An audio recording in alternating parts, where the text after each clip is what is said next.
അപ്പൊ അൾട്ടിമേറ്റ്ലി എനിക്ക് എഡിറ്ററിനേക്കാളും മുന്നേ സിനിമ കണ്ടിട്ടുള്ളതാണ്. അതെ,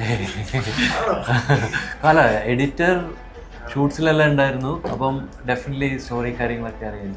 അല്ല, നമ്മൾ കണ്ട സിനിമയും തിയേറ്ററിൽ കാണുന്ന സിനിമയും വ്യത്യസ്തമാവും. അത് അവസാനം മിക്സും അതൊക്കെ സൗണ്ടും മിക്സും പിന്നെ VFX ഫൈനലൈസ് ചെയ്തിട്ട് എഡിറ്റിനെ ഒന്ന് ക്രിസ്പാക്കിയ ശേഷം തിയേറ്ററിൽ എത്തിക്കഴിയുമ്പോൾ നമ്മൾ ഇവിടെ ഫ്ലോറിൽ കാണുന്ന നമ്മൾ വർക്ക് ചെയ്തുകൊണ്ടിരിക്കുമ്പോൾ നമുക്ക് തോന്നുന്നതിനേക്കാൾ അത് ലൈഫ് കയറും അതിനകത്ത്.